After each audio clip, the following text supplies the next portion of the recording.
Ladies and gentlemen, we want to welcome you to the Unadulterated Thought Podcast. Thank you for stopping by. We hope that you take the opportunity to learn something new.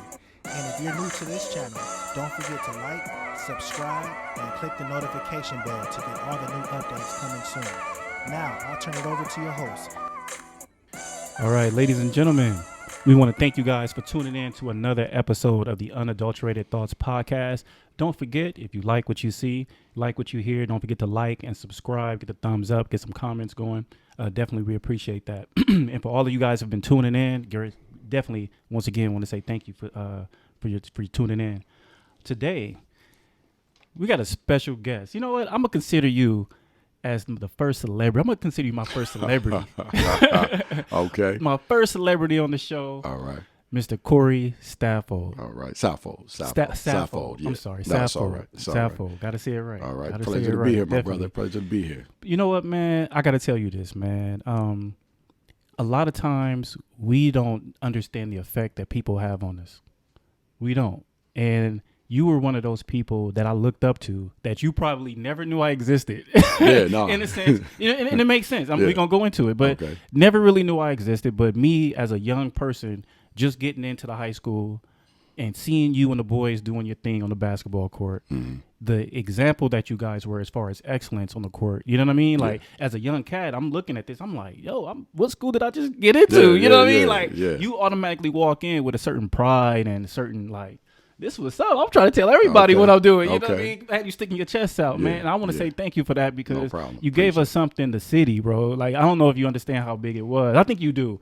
But the city was repping you, the state. You know what I mean? Like, that's how big it was. And to see the success of what has come even after that, you know, with the film, the Hardwood Classic, Morningside 5, you know. So those of you don't know, well, you probably wouldn't know, but we went to high school together. Definitely Morningside High School. And like I said, it was just it was a great era. Had you, Lisa Leslie on campus at the same time. Like, that's greatness right there. Tina Thompson. Tina Thompson, cannot forget her. And then, of course, the history that goes back with other people that have come through the ranks of Inglewood. You know what I mean? Not L.A. Exactly. Inglewood. It's Inglewood. You know what I mean? And definitely seeing where the city is now, man. So what's going on? What you up to now? Man, right now, I'm just working in film. Work for a film company called Pollock Films. I'm a creative executive producer over there. And we hard at work right now, looking for new projects. Have a couple projects on the table. One we're doing right now, Charles Follis story about the first professional black football player, not in the NFL, but in the AFL. So one of my writers, Kirby Britton, is actually rewriting the script. I was sent the script probably about 3 months ago. Some playwrights who have the rights to the story based in Ohio made a play out of Charles Follis' life, but they weren't script writers. They did the best that they could at the time. And my partner, or the CEO of the company, Michael Pollock, sent me the script. He asked me to take a look at it, and I took a look at it. And about 16 pages in, I stopped everything and said, "It's not going to work." There's no depth to the story. There's no feeling or connection to the characters. Let me send this to one of my writers who's actually part of the film company too. Like I said, Kirby Britton. So he's right now rewriting the script, and he's up to about 60 pages. And then we're going to have more meetings with the playwrights so we can get this project off the ground. But it's an ambitious project. I mean, no one really knows too much about Charles Follis. He was part of the AFL, the American Football League, I believe, a couple years before the NFL. And what we're focusing on, just not him being the first African-American professional football player, but the fact of the matter how dangerous football was even back then, because the equipment, as we know, wasn't up to standard as what it is now. So there were literally people dying on the football field trying to play this brand new game that was invented back in the 1900s. So we have our hands full, but we're putting the work in to get this story told. So let me ask you this then. I don't not to go in too deep into it, but when you said that people were getting killed on the football team, is that because on the football field? Is that because of the way technology was with the helmets and that kind of stuff, and just the unawareness of what it would be? Exactly. Someone could have a concussion. They didn't have concussion protocol. You know, you were looked at as being weak if you got a concussion and couldn't go back in the game. You got to imagine the force of these individuals hitting now. Yeah. And even back then, they were just as strong, or sometimes maybe even stronger, because they just had brute strength. So the equipment wasn't where it is now, technology and things of that nature, to protect the players.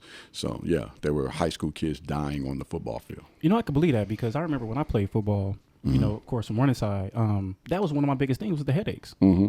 Seriously, like making that contact and that head-to-head collision, it had my head like migraines for days, and I had to eventually, Exactly. But that's something that you don't even really think about, and some of us don't even understand the how it's affecting us physically. Exactly. We're still going to operate. You get that little daze, you come out of it, but you don't understand how it may be still affecting you mentally. I think that's a great topic, man. I mean, you look at the stories, you look at the different, all the celebrities, or not even celebrities, but just football players that have had issues with that, so that's something definitely that we always continue to want to develop on, as far as technology or just protocol and rules and regulations and that kind of stuff in the sport. Of course. Definitely. One of the things, and we'll just get into it. And then another reason, one of the reasons why I also definitely wanted to talk to you, bring you on, is because I was looking at all the stuff that we have in common. Where it's from the neighborhood we grew up in, whether it was from the school we went to, and just some of the issues and some things we've gone through, and some things we've seen personally ourselves. That we was talking about, that we really wanted to talk about. So for today, the topic is going to be justice. Okay. Got it. justice. And of course, you guys know how I do it. I always like to start off with the definition, and then out from there, it'll guide us to what we're trying to do, right? So the A1 definition from Webster's Dictionary, it says, the maintenance or administration of what is just, especially by the in particular adjustment of conflicting claims or the assignment of merits or punishment. Mm-hmm. So if I was to break that down, basically, then and what really got my attention was first is the maintenance and administration. Mm-hmm. When I hear that, I think of the police. You know, I think of authority. I think of leaders. Yes. Right. When I hear the part about impartial, that is key. Yeah. That is key of because course. At the end of the day, it's not what I feel. Mm-hmm. And we're going to get into that a little bit more. And then, of course, the conflicting claims. And that's when we'll talk about like the truth and then the punishment. But see, we got to remember this. It's reward or punishment, though. Mm-hmm. It's reward or punishment. What would you say justice means to you? I mean, justice means to me being able to walk down the street freely without having to be harassed by the powers that be just because of the color of my skin. You know, to me, I should be able to feel like I'm free and have justice in this world, no matter the way I look, you know, no matter the way my beliefs are. But because certain people have a certain way of feeling about another race of people, no matter what the skin color is, you know, they feel like we don't have the rights that were supposed to be given to us by the forefathers who created this country. So, I mean, it's a murky definition because are we really ever receiving true justice in this country? You know, my interpretation might be different from somebody else's. You know what I'm saying? I don't necessarily feel like I'm harassed 24/7, but I know some other brothers who might not have my physical height or carry themselves the way I carry myself might be treated unjustly just by the way that they conduct their everyday life. And they might not even be a threat to society. It's just the way they look and the perception of who they are. You understand what I'm saying? So, I mean, it's when you say justice for all, you know, I think back to the comic books and all the Superman stuff, but it doesn't really relate. I don't know. I can't really give you a great definition because I don't know. I feel a certain way about it. You know, because think about it. I mean, okay, so every time something happens, right? Mm-hmm. What's the first thing we hear? And especially when it comes to police brutality or whatever, no justice, no peace. No justice, no peace, right? But when you think about justice, right? If you were talking about, let's just start with the maintaining and administration side of it, right? I'm sure you've been in some leadership. Well, I know you've been in some leadership positions, right? And just look at how you've dealt with situations personally when it came to your leadership, right? And let's just say you get someone on your staff that has a situation, right? And maybe you have an issue with this person, right? And I just would look at it personally. Okay, this person is in a situation. I'm not necessarily a fan of this person, but can I still give them what they deserve, whether it's punishment or reward? You know what I'm saying? So when you're dealing with something on the administrative side, if you're dealing with it from a leadership administrative side, to me that tells me that you have to be impartial. You can't go based on your feelings and your emotions about a situation. You got to go, okay, it's not about right or wrong. It's about, and at the end of the definition, what does it talk about? Truth and facts. You know, so when I'm dealing with somebody from an administrative side, look, for example, if I'm a police officer or whatever, and the reason why we're talking about police officers is simply because of all the stuff that's going on right now, right? Yeah. So once again, I've shared examples of where I've had great experiences with police officers, and I've had some negatives. You know, when I look overall, I would have to say I've had more positive than negative, but the negative ones have such an impact until sometimes it feels like they outweigh the good ones. Exactly. You know what I'm saying? Yeah. And it's because if I have a good run-in with a cop, it's like, oh, cool. Like, I don't know how many times, you know, they give me the option. I'm sure you had this same option. You want the tail light or you want the no seatbelt? You know what? Give me that no seatbelt. You want the speeding ticket or you want this one? You know what? Give me this one. I mean, again, I'm not in the position of a cop. You know, I don't share his same beliefs or ideology that they're taught when they graduate to protect and serve. You know, I go back to UGK when they made a song, Protect and Serve, and it talked about in 1996 police brutality then and what's going on now. And, you know, the lyrics of that song from, you know, the late Pimp C and Bun B, who's still alive, it resonated with me because the same lyrics that they said back in 1996 is the same thing that's still going on in 2020. So, you know, I've had my situations with police officers where some have been cool and some have been a little abrasive. The abrasive ones know I look them straight in the face. I'm not normal height. I'm 6'8". You know, I weigh about 230. So there's going to be some type of, they're going to pull back by the way they handle me a little bit. Either they're going to be super passive or super aggressive, you know, and most of the time they've been a little bit in between. You know, I remember a situation where I got pulled over and I didn't have proper tags on my car, hadn't put them on yet.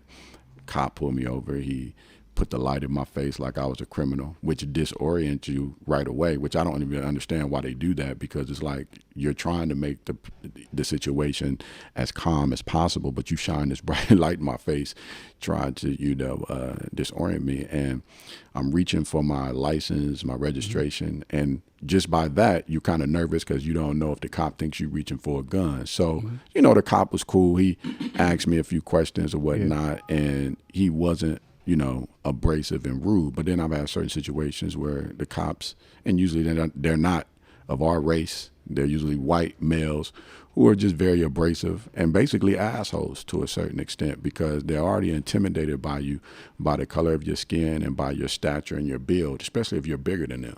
Yeah, so definitely. You know what it is? You know that, not to cut you off, no, but go ahead. That is so key, and they don't understand it's about being tall, is that without cause, people have this certain, they're a little bit intimidated by Exactly. You could be smiling and cool. Just the fact that you have size and you know, it's like, well, who is this? Exactly. You know what I mean? But what I feel is important is that talk to me first. Exactly. Well, you know, not to cut you off, but it helps. It can be helpful, and it can be a burden, because some cops gonna look at you like, oh, it's an athlete. Let me see who it is. Yeah, let me, you know what I'm saying? And then they're cool, you know, no matter if you're a high school athlete, professional, ex-athlete, they want to know who you are, what you're about. And then the conversation goes from being you're a criminal to, hey, man, what's up? This is why I stopped you, so forth and so on. So it has its plus and minuses. Yeah, and you know what it is? And let's look at it for what, and that's the side of it that is easy to deal with, right? But the one side I think that we never want to discuss, and that's the side about when we're in the wrong, bro. Like, and there's been times, and I'm just gonna talk about it from just a cop pulling me over in a standard, you know, whatever. There's been some times where I knew my tags wasn't good. Yeah. You know what I'm saying? There's been some times where I know I wasn't wearing my seatbelt. You know what I'm saying? I mean, you know how it is in LA, Inglewood. If I'm driving and I got 2 or 3 of my buddies in the car, that's not a good look. Oh, yeah, of course. You see what I'm saying? Yeah. So in my head, I've gone through all these scenarios and I still pull over. So now when I know that my tags is not good, when I know that, okay, now At that point, do I really want justice? Yeah. I don't want justice, bro. I don't. Let me tell you why I don't. Because justice says that you get the penalty and you get the reward.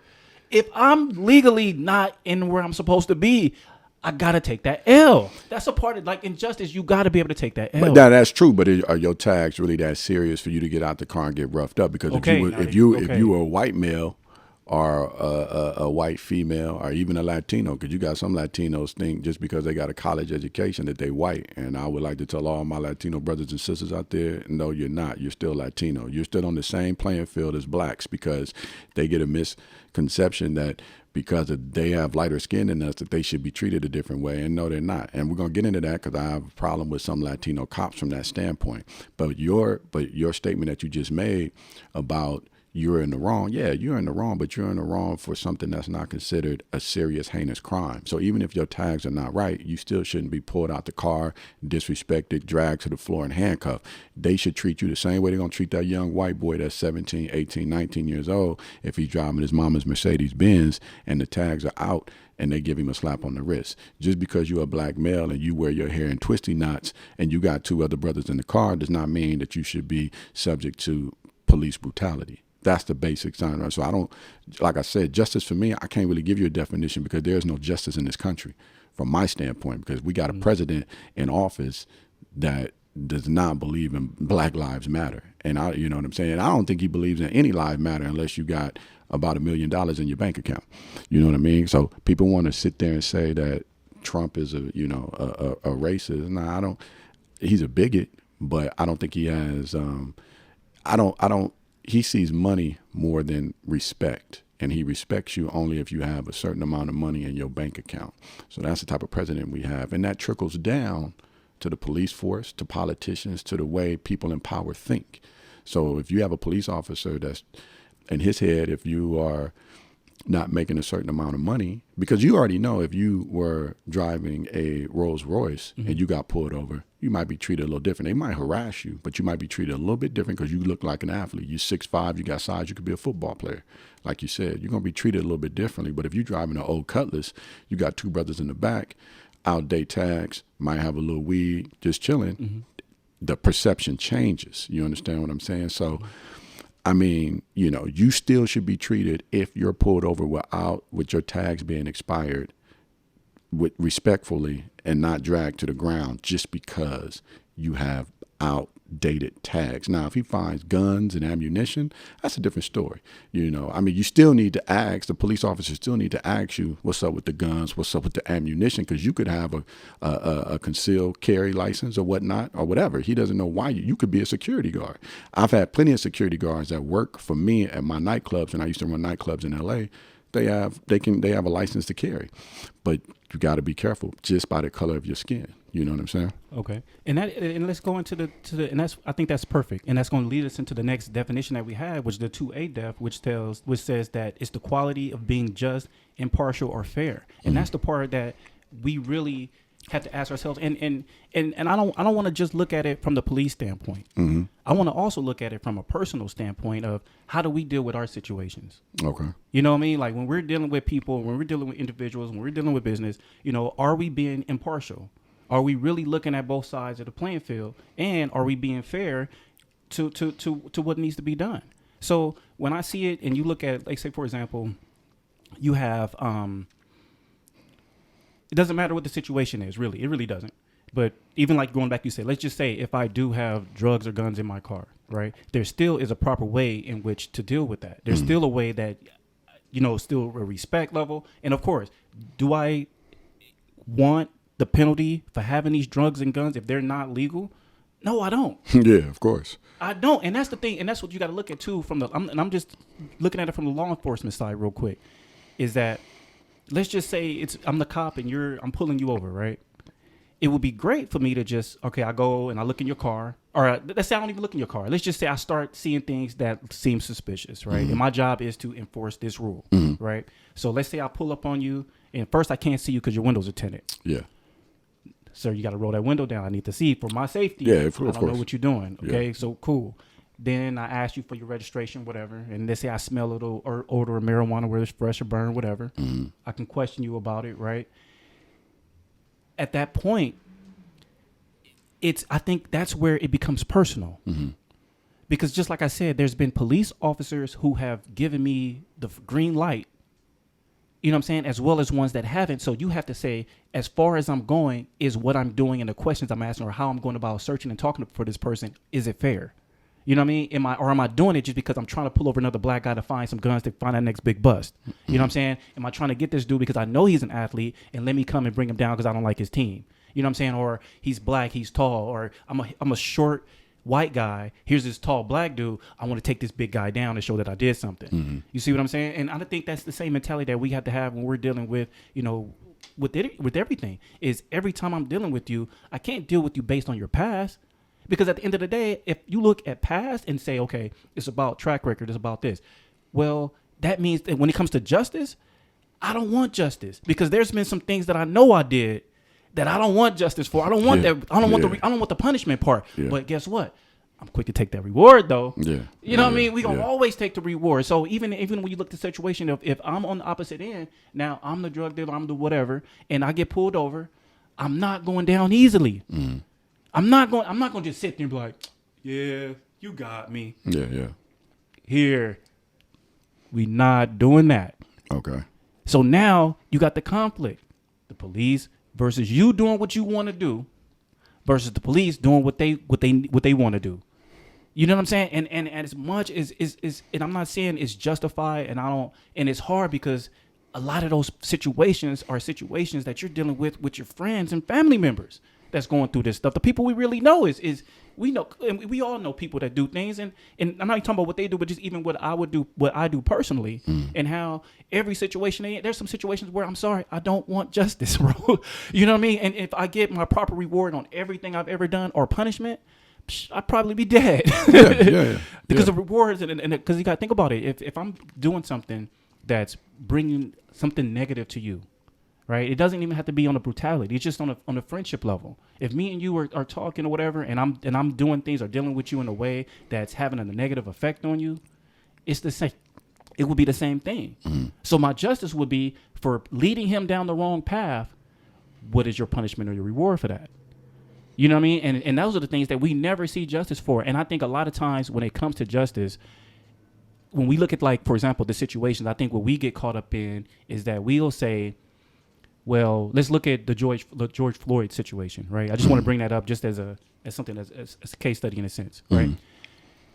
I don't know what really happened, right? The only people who really know about that relationship, one has passed away, and the other one is still alive, right? As far as the details, there may have been people who were on the outside that may have seen and heard and saw and videotaped or whatever, but you got to remember that their relationship goes back to they used to work together, right? If I work with you, I know you. Yeah. Even if it's just what you've displayed to me, I know you. Now, me and you, same situation. We used to go to school together. Yeah. I never had any bad run-ins with you or your friends or anything like that. So me, years later, seeing you, we cool. Yeah. But if I see you years later and I got a problem with you, something stemmed from something that happened before. You see what I'm saying? Now it becomes that thing of the disclaimer of where am I going to be fair and just, even though I got beef with this dude from years ago? Can I be fair and just right now in how I'm about to deal with him? That's really what it is. And that's one thing that you can't, I'm sorry, there's no reforming that, bro. No. You got to know that from inside, and you can't teach. You can teach this and tell people about it, but that's something that you got to be. See, so when we ask for justice, it's really, and then you got to look at it. It's about judgment, right? It's saying what I did or didn't do, was it good? Was it bad? And the judgment first should come from within. Yeah, of course. So first thing I got to do is I got to be the person to say, you know what? I want justice. My justice doesn't come from anybody else. I think it comes from how I view what I did. Because if you got to get, we're going to go into the next definition, but you got to get into the mental part of it too, that says, how do you still got to tell the truth, and you still got to bring out the facts of the situation. Yeah, but you're asking people to make a split-second decision in a hostile environment, especially with the George Floyd situation. So regardless of what this relationship was in the past, that police officer is not judge and jury, and that's what most of them are doing. Bottom line is we can kind of dissect justice here and there, but the bottom line is the police officers, if you're talking about that aspect of what's going on, need to be trained differently. They need to be trained properly. They need to be held accountable for their actions. So then there is a trickle-down effect that the other police officers can see the consequences of murdering someone in cold blood. I really don't care what the relationship is with a person. You're not God. You're not put on this planet to be a police officer, a judge, or the president and think that you are God. There's only one God, and that's what this country has gotten away from. And now we're putting the judgment of what the outcome should be of people's lives in the hands of people who are human beings, who thrive on emotion. You don't know what your emotion is going to be when you encounter someone and you have a fight, or you have to put somebody in custody and they might be resisting. Bottom line is, you put your knee in a man's neck and you murdered him. You put your knee in his neck for 8 seconds. So there is no justification for that. I don't really care what the relationship is. There's been plenty of people that I have a dislike for, that if I encountered them on the street, yeah, I might want to physically harm them because I'm angry at them, but I'm still not, that's not my job to do that. And unless they provoke me in any type of way where I feel I have to defend myself, I shouldn't take it upon myself to seek justice because I want to beat the shit out of them for something they did to me in the past. There's a couple brothers I don't get along with. If we see each other in the street, it's going to be a problem. But I got to be smart enough to know the consequences of my actions. The police officers don't have any consequences right now. Yeah, you can arrest them.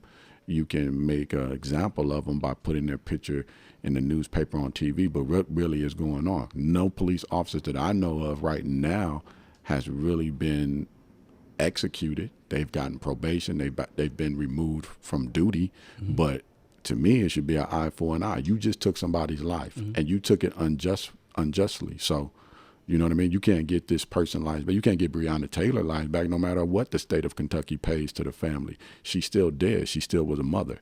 So, you know, again, my perspective is going to be a lot different. Yeah. You know, I'm pretty militant to a certain extent, which a lot of people don't know, but I am, and I've been this way since I was young. So I look at things black and white. I don't try to find a gray area in everything, because I don't say, oh, well, this person was doing something wrong and this is what he deserved, and maybe, you know, he had a gun in the car and he was going to pull it on a police officer. No police officer, if they're properly trained, should, the first thing they do should pull their weapon. They don't do it to white people. So I'm sorry, they don't. I've seen white militias walk down. I mean, just a prime example. The kid that was, the young white kid that was like 17 years old, which walked down the street with the police. Now, this kid had a gun. This wasn't no Negro.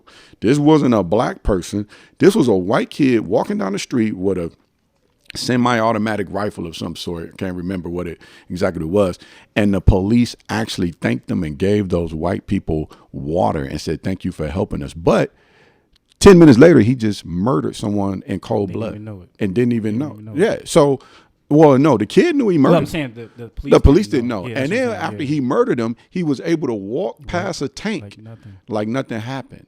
Like nothing happened. So to me, like I say, I can't say that there's justice in this country, because when I see things like that, how is that justice, or the definition of it? And then when you have ignorant Confederate flying flag white people say, oh, well, he did what he was supposed to. No, he didn't. No, he didn't, because if that was your child that they murdered, or your father or your mother that he just murdered in cold blood, you'll feel a certain way about that. But because it was someone who didn't look like you, it's okay. Nah, that's a bunch of BS. You know what? Let me ask you this. When it comes to justice, right? Do you feel that the only way to get that justice is in a courtroom? And the reason why I'm asking that is because, let's just say, I'm gonna put myself in the shoes of the killer, of a cop who has killed someone, right? And I get off, right? We're still talking about justice here. I get they tell me, you know what they say? You know what, James? We gonna talk about this behind closed doors, but do me a favor. I'm gonna pay you out. You can voluntarily leave. you're in good standing with us. You know what I'm saying? You're in good standings with us. I'm going to pay your pension, whatever you was supposed to get. I'm going to give you the money, but you just got to separate from the forest, right? But guess what? In the back of my head and in my mind, I know what I did.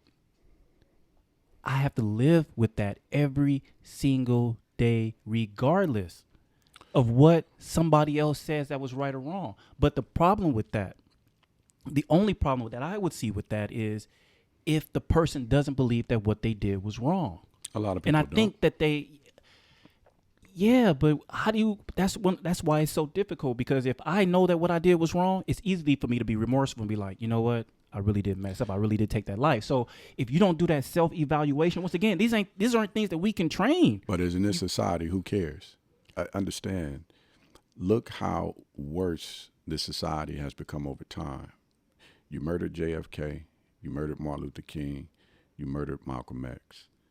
You murdered a lot of individuals in the 60s and 70s who had an ideology of love, compassion, and compassion for man.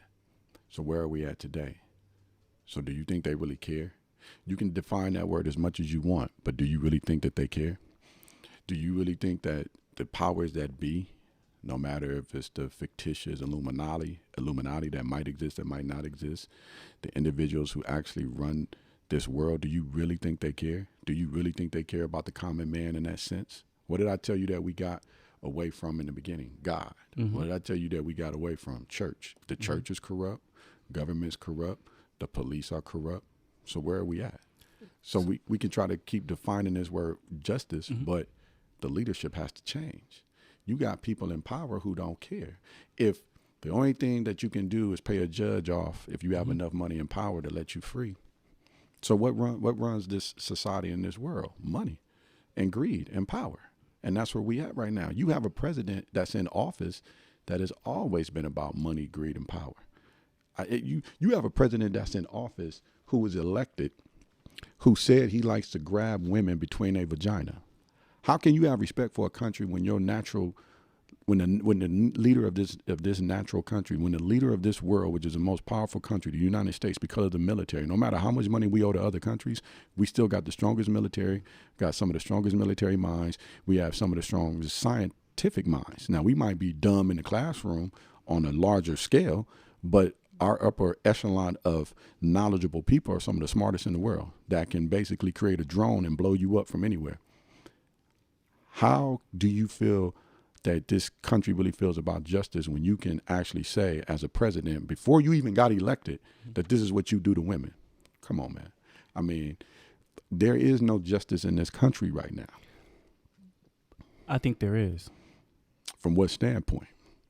I mean, I'm gonna tell you what I'm just gonna. That's just the key. I think for me is you got to make it personal. See, we've been making it personal. We've been making it personal. No, when I'm talking about that, I'm talking about you as a leader, you as an influencer, you as being who you are. You know what justice is. So every time you're dealing with people, every time you're dealing with situations, you're dealing with it. You deal with that situation in the just form. Now, I get you. It's a difference when you're talking about politicians or whatever, but until we can't worry about them. We got to worry about them. Okay. So because look how it's trickling down. You keep talking about it from a me and you perspective of us on the street. The hell with that. We know we can just our own self. If you owe me, owe me money, we can talk about it. We can talk about it. You coming out the store right now, you know what I mean? And I pull up on the block and I'm like, yo, James, where my money at? Now either I can fight you, shoot you, stab you, or we can have a conversation. They're not doing that. What I'm saying is the powers that be aren't doing that. They're just killing us. There is no justice involved in that. Again, your scenario was you being pulled over. Let's not even just say you got a bunch of dudes in the car. It's just you. You should not be dragged out your car. Excuse me, even like Sandra Bland. And I watched the documentary. I think it was Showtime, HBO, one of them did. I watched the whole interaction between her and the cops. And Sandra Bland had a little height on her. The cop, you know what I mean? Again, there we go with that height difference and the intimidation factor, even though that's a woman and she's a strong black woman. She's strong. I seen Sandra. I seen how she taught strong black women. Ain't taking shit from nobody. You got this little weak ass cop who feels like he has to drag a woman to the ground because you're pulling her over for, I believe it might have been a seatbelt or something. I can't remember exactly what it was about, but it was something very minor.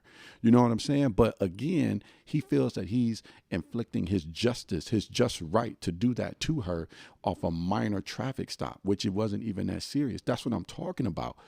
Forget about me and you. We got our own justice out there in the street. Two brothers who got sense about themselves know how to talk something out. Yeah. I'm talking about on a larger scale. I ain't worried about Latino brothers, Asian, African American. We live in the same community most of the time in the hood. We know how to deal. Yeah. I'm talking about these white cops who should not be policing our areas. If the Black and Latino community is 75% made up of their ethnicity, there should be 75% cops that look like them policing their community. I don't want to see Hillbilly Bob coming from Georgia into LA or into Long Beach or any other inner city, Compton or Watts, policing my area. He don't know how to relate to me. He don't know how to talk to me. But if I got a James, a Derek, even a damn Fernando, I've had Mexican cops come up and have just a conversation if they feel like I'm doing something wrong, but a white cop's not having that conversation. So let me ask you this then: how would that? And I'm really being sincere when I ask you this. How would that make sense? And let me tell you why I'm saying that. How would it make sense? I'm trying to police you. I'm trying to regulate you.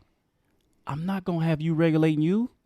No, yes you can. Because let me tell you why. I'm not gonna do it because if you sacrifice, and I'm just saying, could you or would you sacrifice the integrity of the job? You see what I'm saying? I said, yeah, too fast. I said, yeah, too fast. No, this is what I'm saying. That would be the main question. If I'm a cop and I see you doing something wrong and I see you doing a hand-to-hand, I know the circumstances. I come from circumstances where if there's not a lot of money in the house and you're a single, you raised by a single mom, and I know you 15, 16 years old, and I know that McDonald's job is not putting enough money in your pocket to help you and moms out. Moms could be working 2-3 jobs. Okay. Mom could have you and 2 other kids in the house, but you out there on the block doing what you got to do to bring some money into the house because you hungry. Mm-hmm. And McDonald's ain't really paying the bill. And I'm not saying, I know they had the little black kid back in the day, right? And the McDonald's commercial smiling and shit, like Bo Jingles, like that was a good. But if McDonald's want to do that, what was his name? Then pay. I forget his name. I know, yeah. Pay that dude like $15, $16, $17 an hour because that ain't cutting it when you paying them $5.95 back when we were growing up, back in our day. So my thing is if I'm a black cop and I see you doing that, I'm going to stop you. But I'm going to talk to you in a certain way that, look, bro, I'm going to put them cuffs on you. I'm going to take you down. But I don't have to rough you up. Then I'm going to have a conversation with you. I'm going to put you in the back of that squad car and say, look, I know it's rough out there for you. I know what you're going through. But do you want to end up in jail on a consistent basis, dead or in the penitentiary? Or do you want to change your life around and maybe I can help you get some resources or show you where to go to get the help you need so you can make money the right way? White cops ain't doing that. Because it's a system of power and money. If you don't arrest enough blacks or Latinos doing wrong on the street because they're doing it for whatever reason, maybe they just want a lot of money in their pocket, maybe they're trying to feed their baby, their family, the revolving door of inmates going in and out is a cycle of wealth and greed and money. If you don't have people doing wrong on the street and you're not trying to reform them, how the prison's gonna make money? How's the warden gonna make money? How are all the officers that work inside the jails gonna make money? It's the same with the court system. If you don't have 2 people either over custody, either over any type of case there is, how is the stenographer the lady who types in the courtroom, how's she making money? How's the bailiff making money? How's the judge making money? How's the lawyers making money? It is a repeat cycle of a system based on money because none of these people can have jobs if there's not conflict on the street or in the courtroom. Okay. But that's where it starts. If I can suppress you and keep the money out of your pocket, it's going to force you to do things you don't want to do because you're starving and you're hungry. Once you do that, you're then forcing me. You then put yourself into my system, and my system really about to get you for your money. But that's what I'm saying. And that's really what it is because no matter how, that's what I'm saying. Once again, I'm not going to put that positive, okay. You not, but why can't somebody? I'm not saying I would. Yeah. Oh, you would, saying from but the I'm other? saying from the other standpoint. Yeah, of is course. I'm not gonna have you policing you. It makes sense to do that. Oh, I see what you you're see saying. What I'm I see what you're saying. I'm gonna do it, but if I'm them. Yeah. No, bro. I'm not okay, doing but see, that. you I'm didn't not you doing didn't state it that way in the That's what beginning of the question. that's what See, I'm you gonna didn't get state to. it that way. I'm trying to give you the solution. You're telling me why they're not gonna do it, and that I understand. But we know that. We know that already. We know why there's white cops in a predominantly Black and Latino community. But this is the thing, though, and this is what I've seen too, because I know a lot of cops, right? Yeah. And just from the businesses and things that I've done, they're everywhere. I can't, I Yeah, work with them. You talk about some great relationships, but what I had to ask a couple of them was, how come you not in certain areas? Mm-hmm. Nah, I ain't trying to do that. It's What? that fear of them not wanting to even be around their own people. Yeah, but and I'm not saying all of them are like that. I'm not saying all of them are like that, but I have spoken to a few that have basically said, no, I want to work out because I don't want to have to deal with all of this confrontation that you get when you're dealing with us. True. Now, from that You standpoint, see what I'm saying? I would like to. I'm gonna say this. I would like to tell some of the brothers and sisters out there that when they do have interaction with police officer, especially from a male perspective, being a Black male, Latino male, what's the best way to deal with a female who's disrespectful, who runs her mouth a lot, no matter what ethnicity they are? What you tell me? What's the best way to deal with a female? With a female, when verbally, is she of authority, or is she just a regular female? Just a regular female. When she's arguing with you, could be your girlfriend, your mama. You know what, man? Talk to me though. Talk to me. No. Give me the real. Give me the real. No. I'm sipping now. I'm feeling real good. Talk to me, because I'm gonna tell you how you deal with them real quick.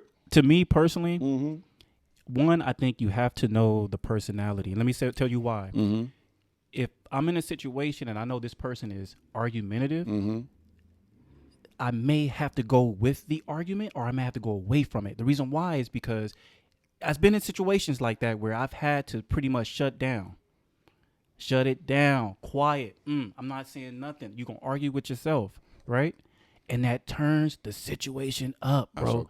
That's okay. Then there's times where I'm going at it. It may take the situation higher. It may even lower it sometimes. So every situation, for me, it just depends on what I feel like. Is it worth it for me to take this to this energy? And a lot of times for me, it's not. So to deal with them, you have to find that. What are they trying to say? What is that medium of where I need to be? That would be me. You know how you eliminate a lot of stress? Just don't talk to them. When they get into an argument, verbal altercation, be quiet, because you're a man. First and foremost, you got testosterone. You got nuts. You're a man. You're the most powerful person on the planet as a man. You don't have to be arguing with no female. You treat a cop like a female. When a cop pull you over and he want to talk crazy, you sit there and you just be quiet. If they're going to ask you for your license and registration, you hand it to them. There is no conversation to someone who has to try to show that they're tough and they're strong. What they always say when you're in a room full of people, the loudest one's the weakest one in the room. Yeah. Am I right? Yeah. You big and when already. you hear that female yapping. But I'm giving you the female. I'm giving you the female perspective because that's what yeah. cops are to me. No matter what ethnicity they are, they're females when they want to get into a hostile confrontation. You already have a gun. You already have the authority. So why are you still trying to stick your chest out? Yeah. So if you pull me over, I'm chilling. I'm gangster leaning. Oh, you need that? All right. I'm not about to get in no. But see, that's what they want you to do. Just like a female wants you to do that. Hold on. Just like a female, there is no explanation for that. You should never get into an argument with a female or a male cop who needs to show that he's a badass. What a female gonna do to you? Nothing, because you're stronger than her. Hold on, because you're stronger than her. Now, a cop can kill you. A cop can beat you up, rough you, put his knee in your neck. Don't say nothing to him. That's how I look at cops. You are beneath me as a human being if you think that you have to rough me up when I'm being polite and I'm being sincere and all I'm doing is listening to you, but you wanted to get into a confrontation with me. When you get a text from a female who writes you a long-ass dissertation of the shit she don't like about you, and that is debate you into doing the same shit. I'm watching the game, sipping on my drink, having a good time chilling. One of my boys taught me, he was like, Corey, I don't do nothing. I put, okay. That's the worst shit you could do to a female when she writes you a long ass paragraph of what she don't like about you. That's true. As a man, why are you arguing with a That's female? That's It's true. a female's nature to argue. That's It's a true. female's nature to get under your skin and say whatever you want, whatever they're gonna say to you to make you feel weak as a man. Same shit as a cop. But you know what though, man? That is so. Now that you put it out there like that, that is key, because when I've done that, when you don't argue, the person is talking to themselves. If you mad at me and you ripping me right now, and I'm just sitting here, all right, Yeah. okay. After a while, you can get tired of hearing yourself. You're gonna turn up till you get angry as you can possibly be. Exactly. And then you're gonna bring it right back down, and then you're gonna be. That. And I had to learn that same thing So- too. So go ahead. So what I'm saying is, when a cop pulls you over or stops you on the street, shut the fuck up. Excuse my language, but shut the fuck up. Shut up. You don't. I hate Sandra Bland's not here, but be quiet. I hate that my man Eric Gardner's not here. Be quiet. They gonna do what they want to do to you anyway. Anyway. Stop escalating the situation, because you're giving them a reason to shoot you. You're giving them a reason to put you in a chokehold. We know most cops are weak individuals anyway. Let's just be honest. Especially the ones who feel like they have to rough you up to prove a point at the end of the day. I don't want to hear nothing about a cop. You took an oath to protect and serve. You didn't take an oath to serve, because that's what you're doing. You serving motherfuckers on the street. You kicking motherfuckers' ass and you shooting them in the back 7 times. You shot a man in the back 7 times who had a confrontation with his girlfriend or somebody in the house, who walked to his car with his kids in the car. And I'm talking about in Wisconsin. Yeah. And then you pulled his T-shirt and shot him 7 times in the back at close blank range. Excuse me. Blank range. Yeah. This ain't hitting me that hard. But you know what I'm saying? Got a little tongue twisted. But that's what you did. So you can't justify to me why a cop would do that if he wasn't a weak individual, because that man posed no threat. I don't care if he reached for a knife or not. I didn't see him reach for a knife. Even if he reached under the seat, you don't know if he's getting a cup of water to cool himself down or what. You still shot him. Your judgment was that's quick, because you saw the color of his skin, you saw the way he looked. You got scared. So to me, I'm trying to tell my brothers and sisters, Latinos, Asian, Black, whatever, shut the fuck up. Stop talking to them. They are beneath you as human beings if that's their mentality. They have no respect for human life. So stop talking to them. Stop engaging in confrontation with them. They want to find a reason to shoot you. I do them just like a female. Anytime a female that I'm dealing with start running off at the mouth, I had to learn this, because when I was younger, yeah, I did argue with a female. I'm not you saying gotta you gotta prove your point. You gotta prove your point. Right. Now, I'm 45 years old. I'm hopping in the whip. I'm going to see the next one. That's going to either give me a massage, rub my feet, have some food. We watching. But you're not in that. I'm not in that mind. I'm just using that as an example. No, I'm joking, but I'm still. No, I ain't really joking, but I'm being for real. I'm saying, stop talking to them. When they pull you over, turn the radio down. Chill. Put. You know what I'm saying? EPMD. Chill. Why are you arguing with them? You know why? There's one thing we always forget. We got the right to remain silent. You have the right. If you don't do nothing else, the first thing they tell you, they're telling you. They act like Law and Order. They haven't looked at Law and Order or A&E or the first 48. That's what I'm saying. The first thing gonna say. You got to remind. I don't. But okay. Now it goes back to us. Yeah. When we're dealing with our day-to-days, I'm gonna argue with you, bro. I'm gonna argue with my girl. I'm gonna argue with whoever. Now I have to turn it off, and now I have to deal with authority. I don't know how to turn it off. True. Now that's a good point. You see what I'm saying? That's a good point. That's a lot of what it is. You see, let me tell you. That's a good point. This I gotta. Let's just say how it is, bro. When it comes to corporate America, and I'm not gonna. That's not. Let's put the color lines away, bro. Corporate America. You can't really put the color lines away on that. No, let me tell you why. Go ahead. I want to see what you. Corporate America. Yeah. To me, and just from my experiences, a lot of times it's not about race. You know what it's really about? It's about fear. It's about respect. Because the situations that I've been in and I've seen myself, just from the areas and the way I'm dealing with, what it is that when I'm doing business and when I'm dealing with minority groups or African American people, there's a certain respect that they don't give off the rip. You see what I'm saying? So when I'm going to, let's say I'm going into situations like you're just saying, you know what, to me, respect, if I'm a cop and I pull you over and you're not saying nothing, you're not giving me no reason to turn up or nothing, guess what? I got to do my job like you're saying. But if I don't have that respect coming in, I'm hostile.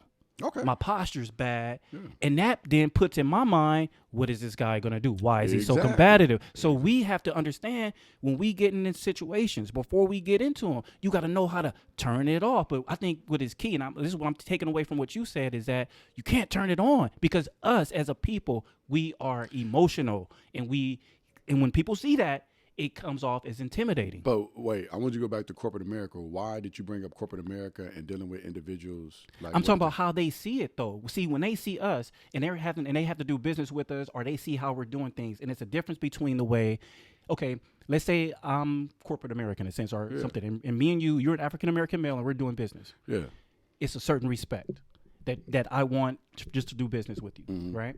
Now we look at it from the standpoint of you're not black, you're a white guy. There's a certain respect that he's going to automatically give me. You see what I'm saying? When it comes to how things are done, the way in which you operate.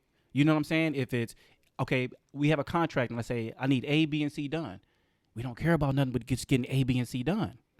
You see what I'm saying? Now I'm dealing with you. Now I got to deal with your attitude. I got to deal with, all this other disrespect. Well, why you keep saying that? Just because if you black, you got to deal with attitude. Why is that always? That's what I'm saying that they see. But that's because that's what they put on television. See, again, it goes back to. I worked in the entertainment business. I continue to work in the entertainment business. The perception of black people in the entertainment business when they put movies and TV shows is that we're these hostile individuals.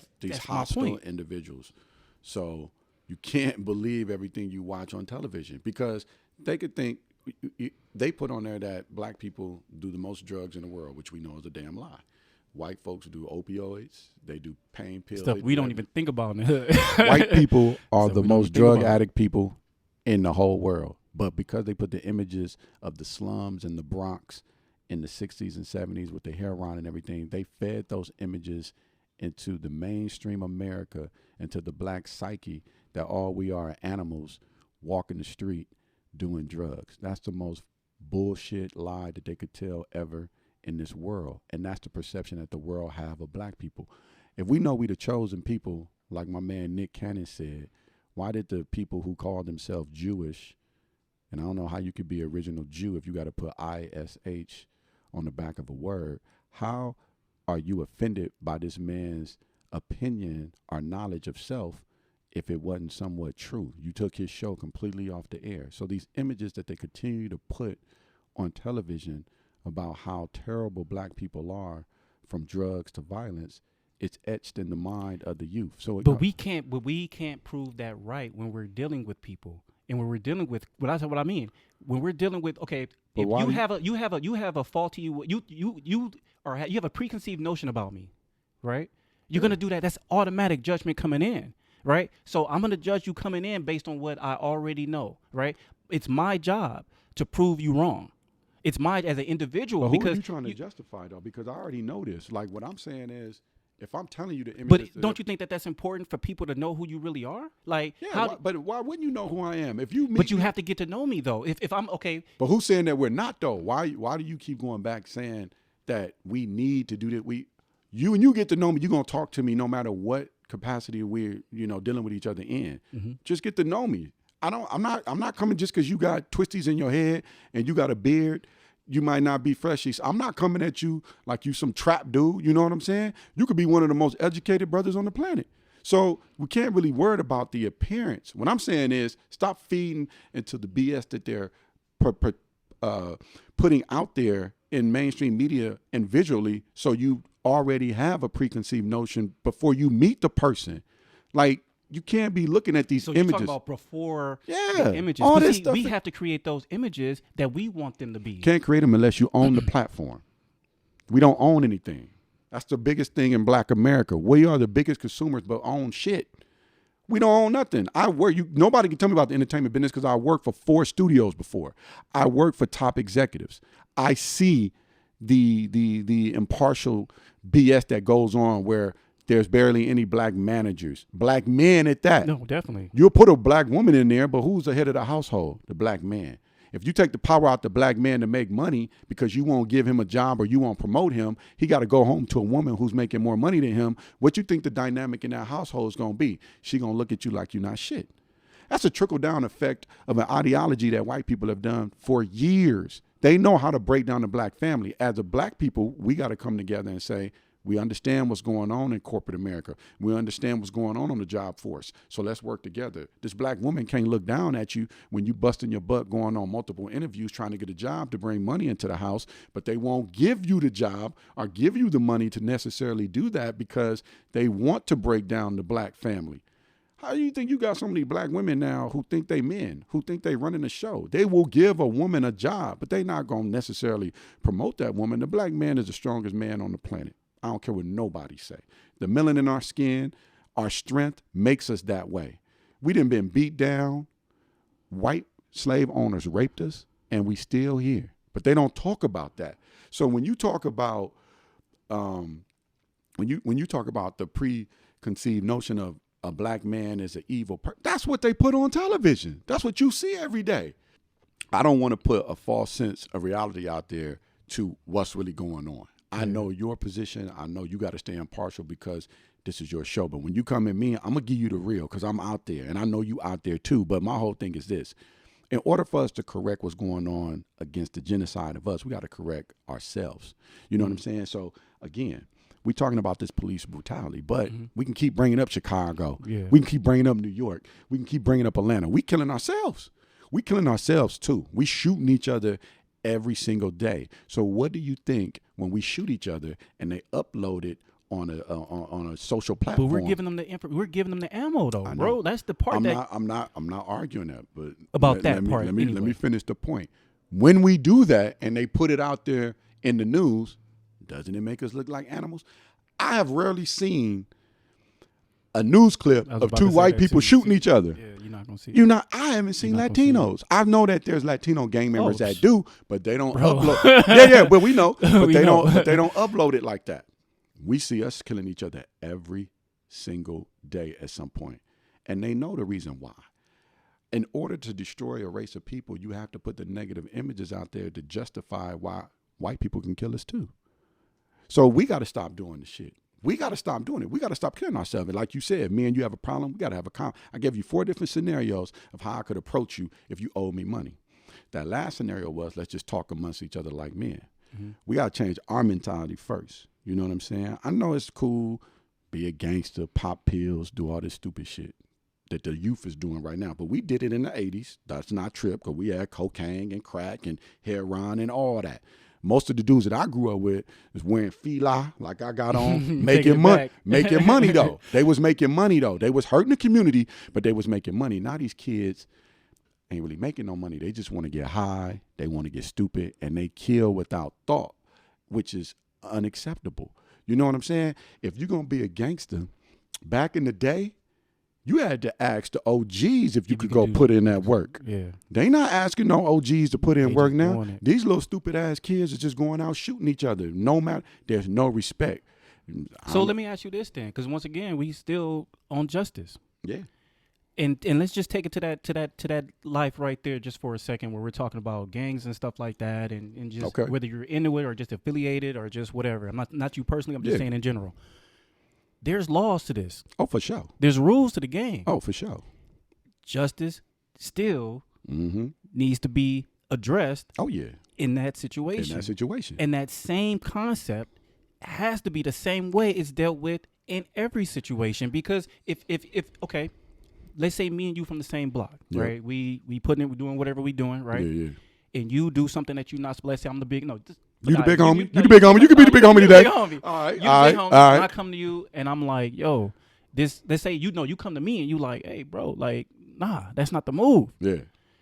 I have to take that L and know that you're looking at the bigger picture. Exactly. That's what we always got to remember. As a black man, as a black person, period. Don't just look at your individual situation. look at what it's doing for the team. Exactly. So you might have to check me. Yeah, for sure. You might have to take For me, sure. and me and you might have to do that. For you know what I'm saying? For sure. But I shouldn't have to do that if you got respect for me. That's what, okay. If so I got now you going respect back. for you, Okay, so I now shouldn't you have to going put back, my hands on you. But that's what I'm talking about, the respect. But I understand. But you have to get okay. So and But I gave you respect. I'm the little homie, so But I gave you respect. I'm not respecting you though. Hold on. But I gave you respect when you became part of my crew. See, I gave you respect because I didn't have to make you part of my crew. I gave you that respect. You the little homie on the street. You ain't making no money. I got the power. I'm bringing everything in. I'm handling the business. I call the shots. But because you a hard worker, you want to put a little money in your pocket. And let's be honest. Let's be truthful here. We're not justifying doing anything wrong. But we just giving the people the concepts of power, justice, respect. I let you into the crew.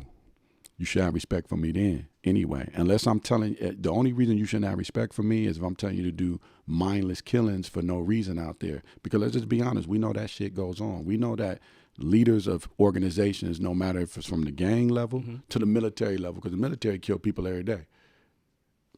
Hold on. But what I'm saying is, if I'm telling you certain moves to make that are just proper moves and without any violence, you should be able to respect me. And if you want to go if you got robbed on the block and you come to me and say, yo, I need to go handle that bit. Nah, that ain't how we doing that. That don't make me weak. That don't make you weak. Like you said, you looking at the bigger picture, but these kids don't think like that no more. They not thinking like that. They have nobody to look up to from an OG status. They going out doing their own thing. They going out pulling their own straps out, mindless killings for no reason, killing innocent bystanders and the whole shebang. You see it every day on World Star. People upload videos of people killing people all around the country, all around different hoods, people shooting at each other. Then you got the rap influence where the rappers are making these bootleg videos, I like to call them, because they're not really part of a real major record label, but they're trying to get their shine on, and they're promoting gun violence because every video you see got a gun in the air. You see what I'm saying? So these are the images that we are putting out to the other young youth who coming up under us. So then how you think white America or the people in power that don't look like us are going to view us like animals? That's all I'm saying. Bill Cosby tried to tell y'all that about sagging your pants. And what's the first thing the moms did?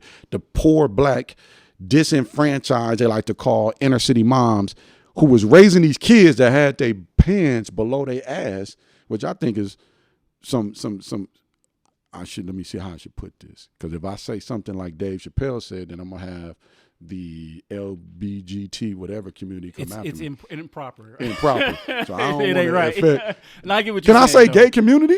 Is that even, you can't even say gay no more. I don't even know what words you can say no more. This shit crazy. I mean, I'm confused. I feel like Dave Chappelle, LBGT. I don't know what to say. I mean, there's a little short. Homosexual. I don't even think you say homosexual, because if you say homo on the news, that's true. If you say no homo, you can be reprimanded. So I'm going to say the fairy godmothers. That's all I'm going to say right now, because I don't know what to call them. But I'm just saying, if you wearing your pants below your ass, that's how I feel. That's how you are. Bill Cosby said, pull your pants up. Have some dignity about yourself. Now, what did all the black mothers do? Oh, wow, how does he feel he can talk to me in that way or talk about me as a single mother? No, he's telling you, if you want respect in this world from the powers that be, and if you want to put yourself on the same playing field as them, have some respect for yourself. I would never wear my pants below my ass. They did that in the prison system. And what these youth don't even know is the white slave owners used to rape the black slaves in front of the other slaves to dehumanize them. So you basically showing your ass on the street. Literally. Literally. You see what I'm saying? But then when you got somebody who's supposed to be the father of black consciousness on a television level and is a respectable individual. Now, they tried to disrespect Mr. Cosby by saying he did all this stuff in the past, and that's a whole nother situation, because I don't believe it to a certain extent. Maybe that one person at Temple University that he had the interaction with, but them other unattractive women that he was dealing with, I don't believe that shit. That's just my personal belief, just like I don't believe OJ killed Ron Goldman and Nicole Simpson. Do I? You know what I mean? I got my own, but that's me though. Yeah. You know what I'm saying? I don't let the powers that be put images or information in my head to dictate what the outcome of my thought process is going to be. That's what people do. But see, that's the key to and like I said, that's the key because it's got to be based on truth. So as I'm dealing with my situation, whatever that justice is that I'm trying to get or administer or receive, it's got to be based on the truth. You know what I'm saying? And so that's the key. I don't care what the situation is. What's the truth about how I feel? And that's the things that really, okay, so even going back to your example of we talking about gangs and stuff like that, right? Mm-hmm. How do we know, once again, we don't, that those are not the rules that these people who are killing us are supposed to be playing by as to why they get which is justice, which is that what I would consider a reward. If I kill somebody unjustly and you just give me a slap on the wrist and tell me go about my business, that's setting the rules right there. Are you talking about from a cop? I'm talking about from the cop standpoint, from a not necessarily from the cop standpoint, but just from the brutality of from the cop standpoint of if let's say for example I allow you to do it. If I allow you to do it, I'm setting the rules. So if under the rules I allow you, I say you are okay, and it's said that it's okay not because. It says that it's okay because I did not reprimand you, just like with your kids. But you're not, but we're getting reprimanded. The cops aren't. That's what I'm saying. So the rules are for them. We know that. Not for us. We know that. We know that. But that's the thing because we can put up all the. Come on now, we all know. Once again, we talking about cops. We know the good ones that's out there really helping the community, really trying to do something. Yeah. Right. Yeah. Cool. Kudos. Got that. But then the ones who are acting in that fashion may be doing. So their reward, their justice, remember it could be reward or punishment, that could be their justice. The fact that they did what they carried out in execution. Thank you. Yeah. Well, thank you. We don't know. You don't have to say it like that. I'm not saying that's what's going on, but you would have to think. Well, I think that is what's going on. If you say that it's okay, if you say that it's okay, yeah, that's and you do it, and but wait, when you do it, if you as much as put that pinky toenail outside that on that gray line, it's a wrap. But bro. we know it's okay for cops to execute. So what do we do about that though? Really, I mean, well, listen. Seriously, I'm gonna tell you this. What I told another friend of mine recently. We've had certain situations where certain ex-cops who are black have went on a rampage and tried to kill other cops. We've had certain situations where we had regular citizens pull up on sheriff trucks and shoot cops while they're sitting and chilling. So what do cops want? What do cops think? Violence begets violence. So what do you think is going to happen? We've tried to have laws change where cops have been punished for the crimes that they've committed against humanity, and nothing's happened. Like you said, they usually get a slap on the wrist. They're taken off the force. They're paid their pension. If all that's going to happen, if that's all that's going to happen to them, why wouldn't they continue to do executions of innocent black men? So you ask me, what is it that we can do about it? Well, we got two choices. We can either try to educate ourselves and become public officials, become congressmen, become senators. But we don't think from that standpoint because that's the long marathon. Like my man Nipsey Hussle would say, rest in peace. That's the long marathon. We're not trying to do that marathon. The images that we put out of ourselves is that we want to get that quick money. But like you said, we're not thinking the long game. Or some of us that might be mentally distressed, stressed out, and somewhat mentally challenged might take the law in our own hand and start killing cops. And that's what we see that has been going on a little bit where,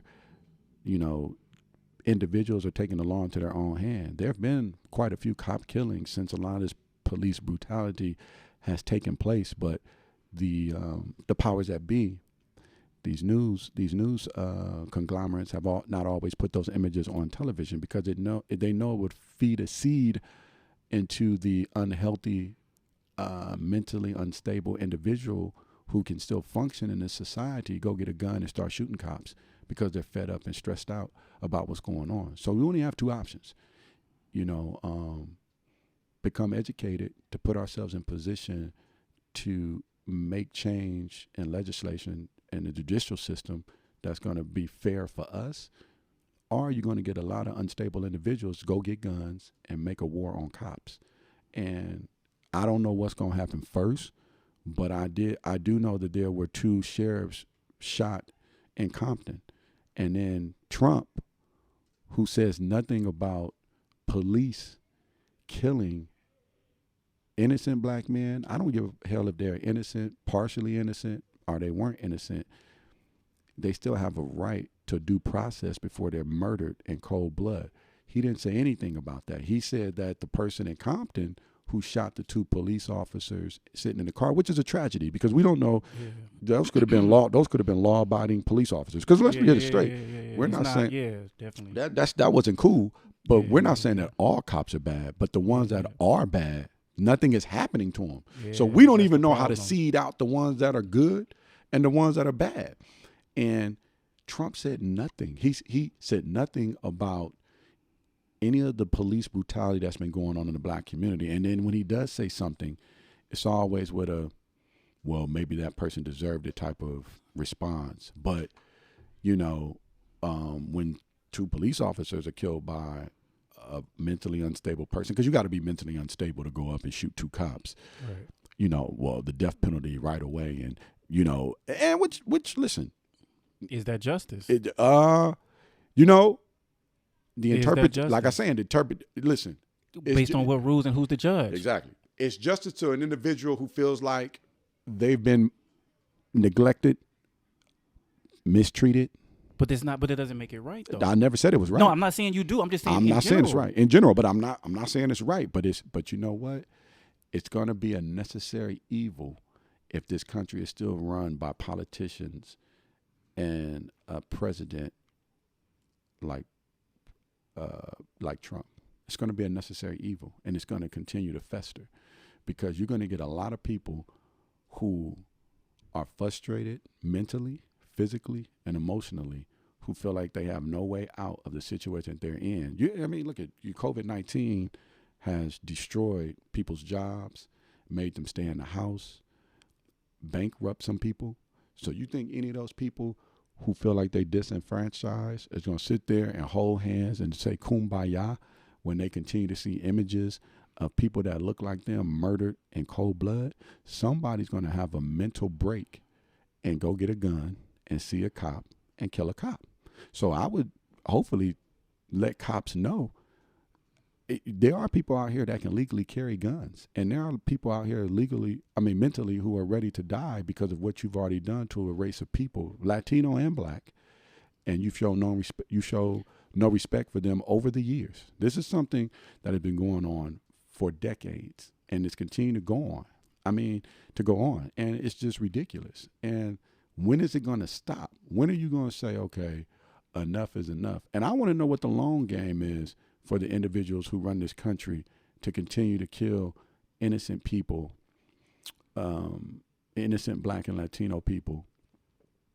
What is the long game? What are you trying to do? What is your purpose for that? You know what? It could be a purpose that we won't know for the next 20 years, but you've been doing it since the 50s. And well, hell, you've been doing it since you brought us over here. You've been lynching us. Emmett Till is a distant relative cousin of mine on my father's side. My dad's mom, who passed away at 98. Who passed away at 98 last year. She was at this funeral. So, and I have uncles who could tell me the story, like it was yesterday, who actually have told me the story of how he died and what happened. So, what is the agenda? You know what? It's crazy you mentioned that because I was thinking about that same thing, right? And I'm not saying that what I think is necessarily what I can never tell you what somebody else thinks. Mm-hmm. I can't.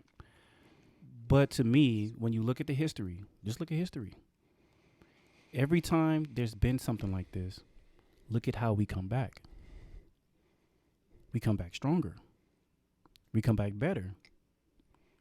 Then something else happens as we're striving that breaks that down, that keeps us in the hole, that has us saying yes to things that we're not supposed to say yes to. That's a good point. If you put me in you restrain me. That's a good point. I'm going to have to do what I have to do, which is to what? Now what we doing? Oh, no jobs. Oh, no opportunity. Oh, I spent all my life hustling and trying to make this business happen. Now I'm bankrupt. Mm-hmm. I got to eat. Mm-hmm. Now I'm hungry. Yeah. And guess what I'm going to do? Whatever I got to do. Well, and that's the problem, because what we have to do, and I'm not going to say we, Yeah. What I have to do is make sure that I don't say yes to anything. Mm-hmm. Even when you're starving and you hungry, you got to say no. And that's the hard part. We don't want to say no, bro. And that's really what gets us every time. Every time we give in. That's the welfare Every time system. we say, but it's the welfare mentality. That's though. what I'm saying. But yeah. Okay. It's very difficult when I have nothing to pass up an opportunity. You have to. But work together. See, You're right.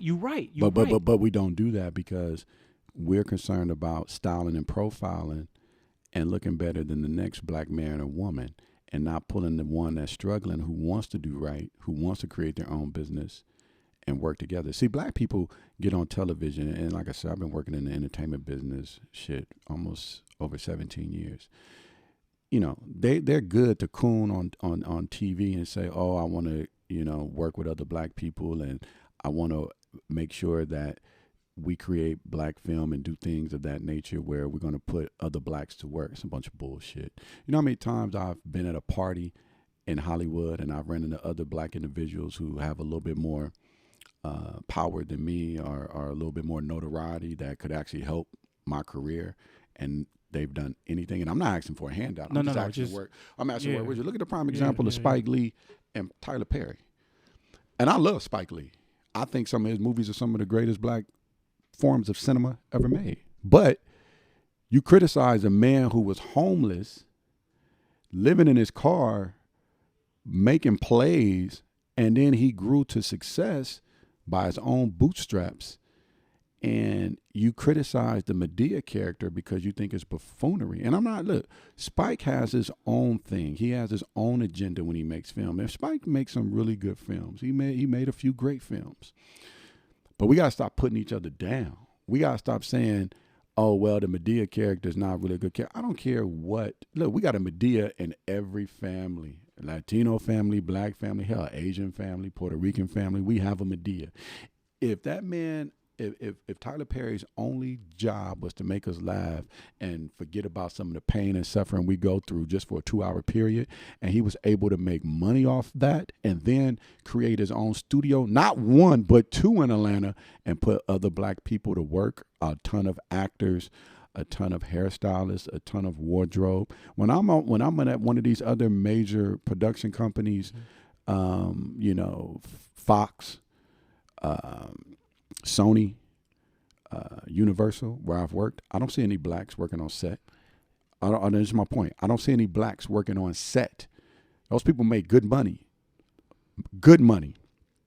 I barely see any of them that look like me. So when that man did what he did and created his own studio and put out the movies that he had to put out after the whole Medea series, and he's put out some very good, conscious black films, why can't him and Spike work together? You got a man that have $400 million facility. You got Spike Lee having to ask these white men for money to make his film. Why can't y'all work together? See, that's what I'm talking about. We got to start working together instead of criticizing each other all the time. But that's the house nigga, Phil nigga mentality. White folks been separating us for years. But let me ask you this though, and I just see it. I see it the same way you see it, a little slightly different. But I look at that as, for Tyler Perry, that's justice. You know what I'm saying? After he's doing all his hard work, whatever he is, right? Whatever he's doing, and he is able to own and do whatever he's doing. That's just like you're talking about. We don't own it. Okay, so that's an example right there. But that's one person. Exactly, and that's what I was about to say. Yeah. So, to me, that's the merit side of it. Yeah. You know what I'm saying? That we have to see. Okay, it may not be everybody. It may be just this one, but at least there's one. And I think that the problem with a lot of people have, particularly, is the portrayal of, and if that's another thing, we too, is if we don't like the way you are portrayed, that you portray yourself, and I don't agree with the way you portray yourself, I'm not supporting you. Matter of fact, I'm bringing you down. That's just what we do. If I don't like the way you present yourself, if I don't like if what you're putting out about black people, if I don't like it, if I don't agree to it, I'm not gonna promote that, bro. Guess what I'm gonna do? I'm gonna talk bad about you. I'm gonna talk, but okay. But when is talking bad about somebody killed somebody unless that person was mentally weak and they committed suicide? So why I care about what somebody said about me on social media? See, the thing about me as an individual, I don't have no peers that I have to answer to. I'm my own man. So when you're your own person and you mentally strong in that situation, I don't need a lot of yes people around me. A lot of people wonder why Jay-Z rose to the position he was with. Now, he didn't want certain individuals around him no more to help him start his career, right or wrong. Because I still think Dame Dash is a genius mind, things of that nature, but he wasn't probably right for corporate America, and Dame Dash to tell you that. I know Kareem Biggs. Kareem Biggs is a good brother. You know what I'm saying? Quiet, though. Kareem moves very silent. You won't know any type of entrepreneurial situations that Kareem Biggs got on because that's just the way he moved. Jay-Z's a little bit of both, but Jay-Z's more on the quiet side. But Jay-Z had to shake certain individuals off so he could grow and do what he want to do. You see what I'm saying? But again, he don't answer to nobody. You know what I mean? Like, we got to stop worrying about what the next person. I don't give a shit what nobody think about me. If you don't like the way my hair cut, if you don't like that I'm fresh, if you don't like that when I wake up in the morning I like to smell good, I don't care. You can write whatever you want about me on the media. On Instagram, Snap. That's the stupidest shit ever. Did you say what I don't like this person, or you tweet the stupid ass tweets? That's the dumbest shit I've ever seen in my life. You're going to really sit there part of the day for like an hour to 2 hours and start tweeting stuff about somebody who probably really don't care about you. We got to stop worrying about that. Like, Tyler Perry ain't worried about what y'all talk about him about. I don't give a shit what you say about Tyler Perry. And Spike Lee shouldn't worry either. What they should do is come together because, like you said, we only got one. We need more than one. You know how many great black filmmakers there are that can never get their projects off because these white studio execs feel like, oh no, well, you can't. You know what the biggest misconception of black cinema? It won't sell overseas. That's a lie. People overseas love us. They want to look like us. Asian people been trying to mimic us for years. If you know anything about your history, there's a tribe in Africa you see that all that got afros and Asian eyes. So black people have touched every part of this continent, this planet, this world. We everywhere. In Africa, there's a group of people who look Asian, dark skinned with afros. In Africa. So they can't tell me we can't relate to other races. Our DNA is spread out everywhere. That's what Nick Cannon was telling people. And because Nick was telling too much to the brother who was part of what's the group? I want to say Chuck D group. Yeah, Chuck D group. Public Enemy. Public Enemy. I don't know why I went blank. They took him off the air. You got to silence people who speaking the truth. Hell, they killed Dr. Sebi. He up there healing people. Diabetes, AIDS, syphilis, gonorrhea, you name it. What they do.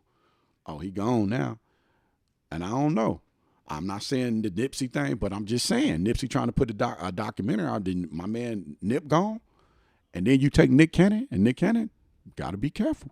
Because they didn't took your platform away. I love Wildin' Out. One of the funniest improv comedy shows of all time. So you take that man off the air, you just, because of his opinion, white folks can say whatever they want to say. Call us niggers, pull guns on us and shoot us. They still got their power. And let me say this, and this is another key aspect. You said, what do we do about it from an entertainment standpoint, working together? But this is another thing we got to think about when I said we the biggest consumers. Stop buying their shit. We perpetuate the wealth for them because we buying Gucci, Louis Vuitton, D Square. We buying all the shit that puts money into their pocket, and those organizations. We're not benefiting from it. And we ain't benefit, but those organizations or those companies support black suppression. We got too many females on Instagram showing the latest shit that they done bought when there's a bunch of black designers all over the world, in Africa, who we could be spending money on and wearing their stuff instead of wearing these companies that don't really want us wearing their stuff. And the companies have told y'all that. But that goes back to what I was saying as far as us. We got to say no. But we not, and I agree with you. We gotta say no. I agree with you. Okay, and this is what the problem is. When you see it, I don't care where you want to put it, however you want to put it, what facet. But you're talking about clothes or whatever. Am I gonna rock the Gucci, or am I gonna rock your brand? Exactly. I got a brand coming out. My We brand gonna about get to be into that fire. My But brand you see about what to be I'm saying? fire. Nobody knows. But see, what we have to do is, you want to add value to you? Tell Gucci no. And I'm only messing with my man. And when I do it, the people who do it have to be successful, because that's what we feed on. We feed on success. You know what I'm saying? If I see somebody doing something, they don't look successful, they don't look happy, like they're having fun, I'm cool. I'm not interested. True. But then do this. I don't really say it from that perspective. I say, if you buy my clothes and I'm driving the Bentley, but you giving me money and you making my empire grow, but you still in your same position, but you want to wear what I wear because it's going to feel like you live in my lifestyle, you might resent me at the end of the day because I'm not putting that money back into the community. So what we got to do as entrepreneurs, when we do get black people to support our business, put the money back into the community, show the community some love. We did that in the 80s. We did that in the 90s. We're not doing that no more. So that's what I'm saying. But we got to stop. You cripple people of power by not investing in their wealth. Walmart, Target, Walgreens. Find black-owned businesses, black-owned clothing lines. And I say clothes because that's what we represent ourselves in. It's a damn shame, but that's what we do. We got to worry about the only clothes that I know legitimately from back in the early 1900s, Lacoste. A lot of people don't know that man was half black, half white, but he was considered a black man. Lacoste. Yeah, you can do your research. Yeah, I didn't know that though. Yeah. I used to be drawn at a little alligator. I used to go green get it. alligator, I still got a couple of the shirts. Didn't know reason why. When I found out he was part black, I said, damn, that might be the reason why. He played tennis. Okay. See what I'm saying?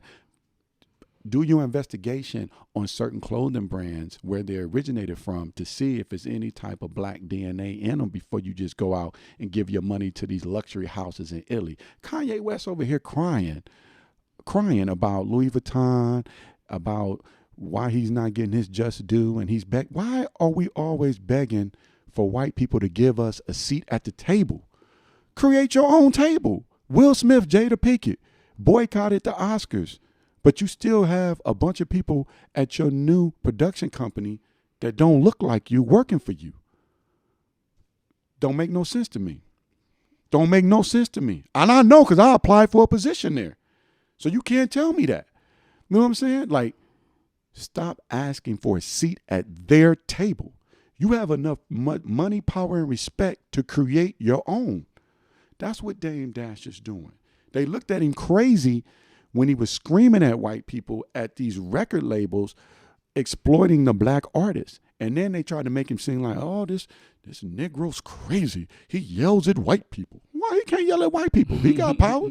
He a Harlem dude. That's what Harlem dudes do. They show out. They get in your face. But he was smart. He'll tell you he put himself through boarding school. You see what I'm saying? Yeah. But they looked at him crazy when he did it. They tried to say he was broke. If you follow Dame on Instagram, him and his girlfriend, or I think his wife now, they got a house in the Hollywood Hills. Dame got his own studio. He got his own media platform. He got his own clothing line. Yeah. But he didn't let what other people said about him in the media break him down. And he's more outspoken about everything. And he's still here. You know what I'm saying? Because he don't worry about, he's the type of dude who can stand on his own 2 feet, just like me, just like you. I'm not worried about what people say about me. If you don't like me, so what? I don't wake up next to you. I don't rock with you like that. You ain't my peoples like that. It's a choice, bro. You see what I'm saying? We have a choice of what we have a choice. Where we go. That's what I'm saying. You gotta exercise that choice. He chose to struggle because Dame will tell you in a little bit. He treated it just like the street game. I bag it up. I put it out in the street. Sometimes I got money in my pocket. Sometimes I don't. But you know what he's not doing? Classic interview he did on The Breakfast Club. Charlamagne the God, DJ Envy. I send this to all my cats, all my young entrepreneurs. Anytime you got to ask your job to go on vacation, you basically calling somebody daddy. Who the hell want to wake up and call anybody, white, black, whatever, daddy? Daddy, can I go on vacation? Daddy, can I go take a piss? Daddy, can I get an hour for lunch? He told y'all that, and you Negroes still got the same mentality. You still mad at him for being his own boss. He talking about my son Boogie got cookies. People like, his son Boogie got cookies. He can go sell his cookies. You know what I'm saying? His daughter Ava got to sell lemonade on the street corner, but that's her hustle. She making that money. He's teaching them not to rely on somebody else. The powers that be, no matter what they look like, they do not have to ask them for a day off or when to go on vacation. That's the spirit of entrepreneurship. But we still giving our money. We still working as slaves on the 9 to 5. Come home when it's dark. We don't see no goddamn sunlight. You know what? We gotta finish up on this. I know right? we do, man. When I'm flowing, I'm flowing, yeah, son. Yeah. You know what I mean? I get real with my shit. It's more definitely that we can discuss on this. But just real quick, man, we're gonna go ahead and wrap this up. No doubt. So this is what we'll do. What will be your takeaway from this whole, just perspective on justice? I mean, whether it's something that you kind of maybe an adjustment that you made or a thought or something like that you have. My mentality hasn't changed within this hour and a half of us talking. I think justice starts from within. I'm not looking for anybody to tell me what's the just way to live my life, what's the just way, rules and regulations of the society, because this justice and these rules that we're talking about have been broken so many times. What is real justice? We don't see it. And I understand your standpoint and your point of being, well, if I'm in a car, I should get justice. If I got weed and guns in the car, I maybe should be locked up and go to jail. I'm not arguing that. I'm arguing the procedure in which you were taken in. I'm not saying that you shouldn't have to pay the consequences for what you might do. I understand why you might do it if you're not given the opportunity in your city, in your society, to get a good paying job, to put food on the table. Is that justice to keep you down? That's not justice to keep you down. Justice is by putting computers in your community where you can upload your resume and send it to a job. Some people ain't got the internet. Some people can't afford Wi-Fi. Some people don't have computers. So where the hell am I supposed to go? If the library's closed because of COVID, where are you supposed to go? You can go to the library for free. Put it in. I've done it. I'm humble enough to say that I didn't have a laptop. I had to go to the library and upload. You see what I'm saying? No. But if you can't afford the internet in your house and you can't afford a computer, and the only thing you can do is get on the street corner, and where's the justice in that? Put resources in the community where we don't have to ask this question about justice. I shouldn't even have to ask you that. Your supposedly forefathers put that in the Declaration of Independence. Justice for all. I ain't seen no damn justice. Where am I see justice from? Ain't no justice when you can shoot me in the back 7 times. Ain't no justice when I can sleep in my bed and you raid and you kill me, an EMT worker who's trained to save lives. Come on, man. Justice?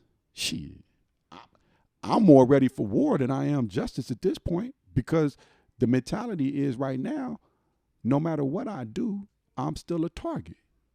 I'm still a target. So what we got to do is forget about what they think about us. We got to start worrying about what we think about ourselves and start helping ourselves and start working together. You know what I'm saying? Start putting the egos to the side and say, you know what? If I got 100,000 in the bank, you can have 100,000 too, bro. Don't always got to be the boss. Let's work together.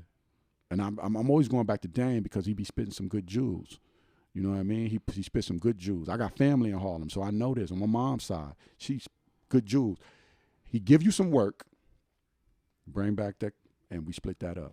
Put you out there. Now I'm talking from a hustler standpoint. I get no matter what it is, I can give you. Yeah, it doesn't matter. I give you 30 the principles t-shirts. applies, bro. The same principles apply. I give you bro. 30 t-shirts.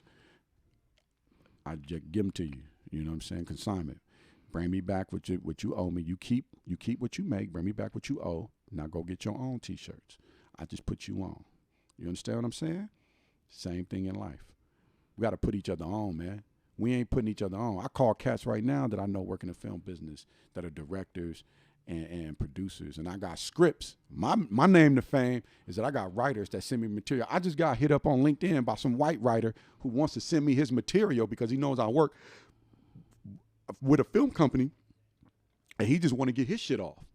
So he sent it to me. Corey, I would love for you to take a look at my project. I'm a screenwriter who's had major stuff option. Now he give me his stuff. He gave it to me for free. If I get it produced, made into a film, I get paid, he get paid.